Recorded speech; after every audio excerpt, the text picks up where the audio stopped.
Okay, we're going to move on to page 4 of the DMAAR purchase agreement. And at the very top, it talks about the inspection of the private sewage disposal system. So if, if there is a private sewage disposal system, it states that per Iowa code that in order for the real estate to transfer, that there needs to be an inspection by a licensed DNR inspector no later than blank days after acceptance of the agreement. I would say within 10 to 20 days, check with your managers on that. But also, it might be helpful just to know what, the timeframes, are for inspectors to get in, to have that done. The inspection could be scheduled and paid for by either the buyer or the seller. And I will tell you that historically it has been the seller that has done that. When they revised the purchase agreement in the past, they made it so that it could be negotiable. And I will just encourage you, some buyers might feel that they don't want to have that expense right early on if maybe other inspection items wouldn't pass. So I mostly see, depending on the market and other factors, like if you're up against multiple offers or anything like that, of course you might want to consider the buyer paying that. But most of the time I do see the seller requested that the seller pay that.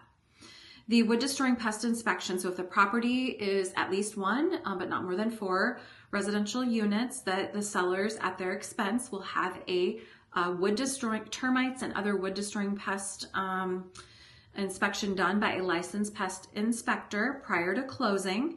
If there is an active pest infestation, the sellers have the option of either treating the property by a licensed pest exterminator and having any damage repaired to the buyer's satisfaction, or declaring the agreement void. This shall not apply to fences, trees, or shrubs. However, buyers may accept property in its existing condition without treatments or repairs if they would choose to do so. Line 174 just talks about if this is a rental property, has been used as a rental property, please check the box.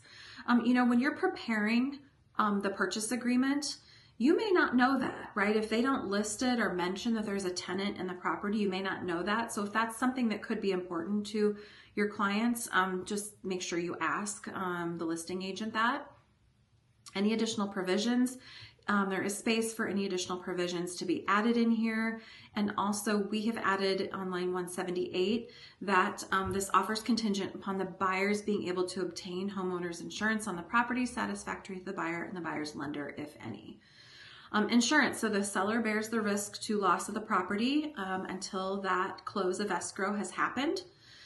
The abstract and title, sellers will make immediate application for abstract and title. And I know we talk about this on nearly every form we have, but when you have a listing, getting that abstract picked up and delivered to a abstracting company is really important.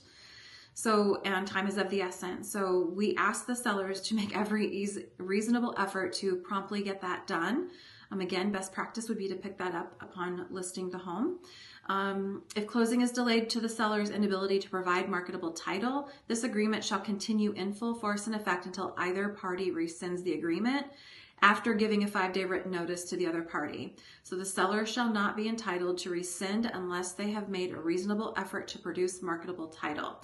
With the buyer's approval, seller has the option to provide title through an owner's title guarantee or title insurance policy purchased for the buyer or seller or the lender to protect the lender's interest in the property. The next section talks about the survey, that the buyers may have the property surveyed at their expense not to exceed 10 days after final acceptance of the agreement.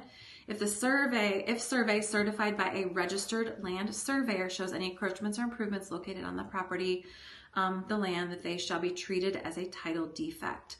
I'm going to put a note in here that relates to financing and surveys. It was kind of something I stumbled upon a few years ago and just hadn't had that happen before.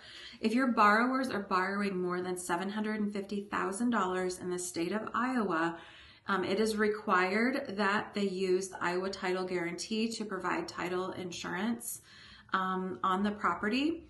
And so a survey is required for that. I found that out the hard way. It did delay the closing about 2 weeks. So just be aware of that again, but I've never personally had anyone in town do a survey on a property until I stumbled on more of a jumbo loan product. The next section talks about property taxes. So because we pay taxes in arrears, property taxes will be prorated up to the date of closing, and any liens that are on the property will need to be taken care of as well. So we prorate at the bottom of the seller estimated proceeds. There is a link to a calculator that helps to calculate what taxes would be on a property given its taxes for the previous year and also the date of closing. So that can be very helpful when you're doing those proceeds sheets, and I encourage you to definitely prepare those for your client upon list and then upon getting an offer. Any special assessments shall be paid in full that are liens on the property as of the date of closing. So just that will have to be settled, and any funds that are needed from the escrow to pay those will be dispersed at that time. That concludes page 4 of the DMAAR purchase agreement. And again, initials will be at the bottom of the page.